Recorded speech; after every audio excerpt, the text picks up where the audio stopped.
So Module 30 is finally on the preview test server for Neverwinter. It brings a new campaign, Celestial Companions, increased stat caps to 120%, and much more. Let's go through everything in this video. In order to begin this update, you'll have to take the quest, History Lessons. This takes you to a historian and a portal to the Pirate Skyhold. We indeed have a return of this zone. Many of you who've played the game for a good few years will recognize all of this, and they definitely did some pretty good improvements here. If we check the campaign, we can see the key would give us Sky Pirates booty, but in the queue, we can find the Dread Sanctum. To unlock it, you have to get to the second milestone of the Pirate Skyhold campaign. So I guess we're getting the same kind of disconnect where we had the Lair of the Mad Dragon with Mount Hope. Now here we're getting a return of Dreadvault. So let's have a quick look at the different items we can obtain with this module and if there'll be anything you'll want while gearing up. First of all, a quick look at, say, Celestial Companions. Upgrading them will require 175 upgrade tokens or 1.5 million astral diamonds, which oddly enough is the exact same amount that it was to go from legendary to mythic. I guess they've gone and reduced that cost.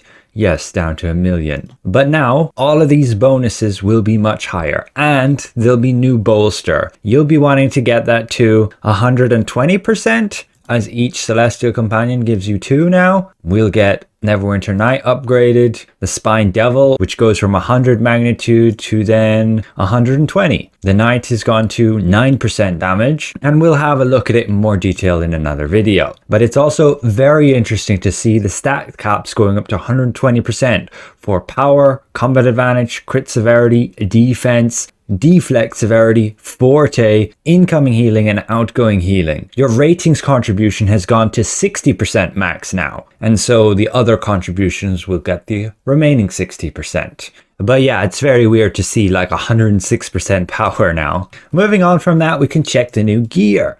We'll be getting new weapons. These will come from the new dungeon, Dread Sanctum. These give a bonus of movement speed and upwards of 3% general damage boost and like 4.5% crit severity. Not very impressed. Legendary versions, the same story. The only apparent difference here is the item level. But there are some starter weapons which are purple coming from the campaign store, and they have the same bonus, just slightly less effective and no base damage.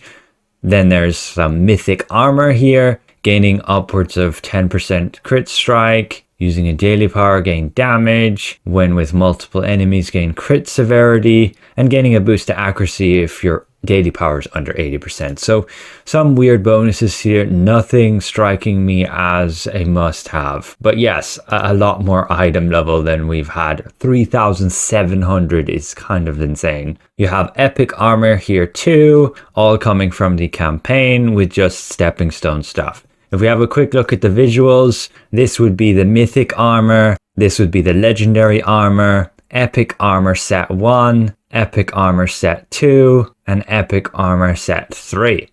There's also going to be new rings, mythic ones I assume from the master dungeon, legendary ones from the advanced dungeon, and if we have a quick look at the bonuses, 7% forte, not bad. A little bit of a power boost, that's okay. 4% power, same here again. 4% damage in Pirate Skyhold maps, here too, and here again. So just with slightly different ratings. And then the legendary versions, the same story across all of them. Just again, a little bit item level difference. There are 2 new artifact sets, one giving awareness and crit avoidance by 7.5%, and while enemies attack you, they take 7.5% damage. So I wouldn't really use that. There are better alternatives, but it has 2,000 item level. That's a key note. It's going to be best in stock for chasing item level. And the other artifact, this pistol, Just going to deal a bunch of damage and cause them to take 10% more damage. So that is good for the artifacts. There's a neck and waist set with them. This one, when you use a daily power, you basically just deal a bunch of damage back to the guys and reduce their damage dealt by 5%. That's not bad. And the second set, basically when you kill an enemy, you can spawn a skeleton to help you in the fight. We have a bunch of epic rings here then. They're the same as the legendary and mythic ones, just slightly lower stats. And then there's a bunch of clothing here again. This one gives a bit of a heal, a bit of action points, a chance to gain 9% crit severity. This one too. And then shirts, increasing a deflect rating, recharge speed, action points. And that's pretty much it. And I believe the legendary ones are exactly the same here, just with a little bit less item level, which is 2,600 on them. You also have the epic shirt and pants, same bonuses there, just a little bit less ratings, a little bit less stats. And then there is a bunch of fashion here. Let's have a look at those sets. That's pretty cool. Another set here. They are pretty neat as well. And the third set. There you go. And a bunch of vanity pets you can find. Aspect of Demogorgon, a Koatoa, a mind-controlled dwarf man, a dwarf woman, intellect devourer, island elemental, an alligator, Sarina's wish, and Greg Nash Sly. So that's everything we can see that is coming with Module 30. Honestly, it's not that much of an upgrade of what we already have. The campaign will get you some rewards here, like that piece of the fashion, and 100,000 Astro Diamonds if you complete it, with 500 trade bars here, and the vanity pet. The tasks are more boon points and a repeatable one to give you 20 companion tokens. The store we can see there will allow you to get that artifact set with the pistol that will just have the ability to spawn a skeleton to help you. All that epic armor here, the legendary rings, and then there's actually new enchantments. These are single stat ones, so crit strike, awareness, forte. I'm not sure if they give more ratings than normal. They seem to. I will have to look into that. And then there is some just overloads. Damage reduction in Pirate Skyhold and damage reduction in Dreadvault. Be aware we also have power setups. So you can have like 2 slots here. One could have this setup, another could have this setup. So if you have multi-target, single target, and all you need to really change is the powers, that makes it super simple. If you're in combat, they'll all go on cooldown. And just be aware as well, you can actually have a keybind, at least on PC, to also quickly swap between different power setups. But again, you can't have different feats slotted based on different power setups. But yeah, 80,000 item level for the campaign, but you will be able to start it regardless of your item level for probably the entire module. And the master dungeon will be 105,000 item level. And if you go on private queue, that should just be 100,000. We should be able to get there, particularly with the recent Module 29 gear, and then new gear you can get here with a kind of insane amount of item level. Rings at 3,500, mythic armor 3,700, and mythic weapons at 3,400. And even with shirt and pants at 2,600. Artifacts also going to 2,000. I believe a bunch of this gear we can actually check out and test, as we have a mod 30 preview section here, so we can go and check all of this stuff out. That's pretty awesome, and we can start kitting up our characters and creating builds. We can have a quick look around the area, but it is just the Pirate Skyhold with not a lot of changes other than maybe some lighting visuals and yeah, just the quality, I guess, of some of the assets. Looking on the map, we need to get over here. So we need to go down and around. Yes, that was right. This way. The enemies are fairly squishy like we've had in previous zones. So you shouldn't have any trouble with those. Even if you're brand new here and just hit level 20. I believe this bridge is new though. Don't remember this one. But that's nice to have a connection between those two areas. This area here, which is actually going to be the hub, could be entirely new. Yes, I believe so. I don't remember this area at all. You have your NPCs here. We even have a bounty board, which is cool. That's what you're going to need to get these epic weapons. And let's try get down over there. I will jump. Let's not die. Oops. We can find these merchants here. This is all the legendary gear, so that's nice. We're going to have like streak breaker or pity system. You can buy the mythic gear. Same with the rings, the artifact set. But again, this currency, this one's coming from the Dread Sanctum Advanced, and this from the Dread Sanctum Master. So yeah, Mythic, Master, Advanced, Legendary. Another guy just here, which is basically the campaign store that we already looked at. And then just here we have the Seals Trader. Do we have any new Seals gear? It doesn't look like it. Still Loth gear and still Dragon gear, which is fine. And just here it's Supplies Merchant. We do have a post from the Neverwinter devs, which do state to not worry so much about the future of the game.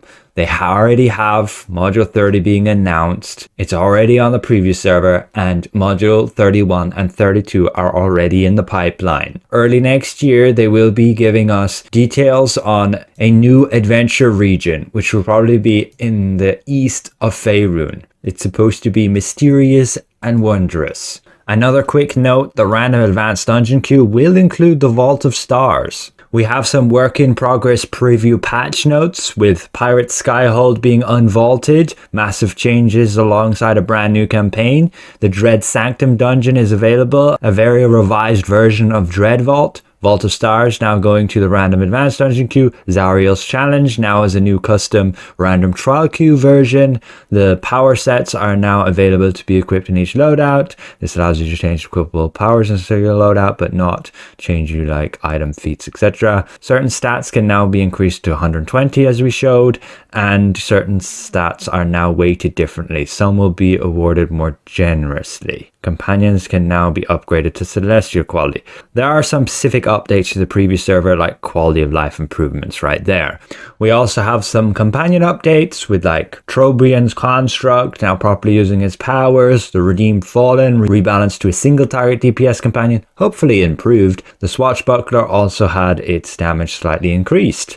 We have some mount improvements here with maximum targets increased to 15. That is pretty huge across all of these, including like the Black Unicorn and Omen of Despair with their Vortex ability. Hopefully the legendary carpet will be getting adjusted there too, and we can see some additional improvements where the following mount powers have been updated with numerous bug fixes, namely fixing powers using the incorrect critical avoidance stat in damage calculations, basically using the players rather than the enemies. The fighter got some updates with ricochet, so it will actually ricochet between targets if one of the target dies rather than just completely stopping there. Trip attack will now display the correct tooltip. With your racial traits, the Sun Elf, Moon Elf and Halfling racial traits have now had their increased control resistance by 25% up from like 10%. That's actually useful. And then the Wood Elf's Wild Step now decreased the effect of slows by 40%, up from just 20%. So they might actually be more noticeable. Be aware with the gear on, say, healers and tanks, it is slightly different with the mythic stuff and the legendary stuff. The head bonus for healers is giving like outgoing healing and crit strike, with the armor piece giving heal allies for a bit more and giving them 3% defense. The arms giving maximum, say, healer resource, and then the boots giving some more healer regen. And it can stack up to 5 times to 25%, but you have to continue to heal people for 10% of the max HP in a single blow. So that's kind of not great for paladins. For tanks then, the headpiece can have a chance to give 8% awareness. Not great. The armor piece, a chance to give deflect severity and forte. You can increase your defense but reduce your critical severity on the arms. And then the boots can give control resistance and a reduction to incoming damage based on your missing health. So still not great bonuses there, and the legendary is just different versions from that. In the appointment vendor, there will actually be a new mount. We can see a little bit of a teaser of that here with the high ground ability and the moat slam. Nothing very useful there. And the stats are going to be these. We'll have to look at what bonuses that actually give. And otherwise, there is also a tease of a new companion. Presto the Magician doesn't look too impressive, but he supposedly will come from the campaign milestone reward. There are a lot more class updates to come. For example, we already have details on Bard, but I'll cover them in a separate video or we'll just make this one so long. But yes, Warlock changes are also coming. But that's it for now. Just a quick showcase on all the new stuff. I'll get into more detail in separate videos on what's actually good or not. Initial impressions? Looks pretty cool, but not too impressed with the bonuses on new gear and stuff. Yes, the item level increase may make quite a few pieces worth going for and getting, but for the most part, we already have just kind of better bonuses on gear right now than what we look to be getting. Otherwise, very interested to see what the new dungeon will bring, but thanks all for watching. A special thank you to all these channel members for your continued support, and we'll see you guys around. Goodbye for now.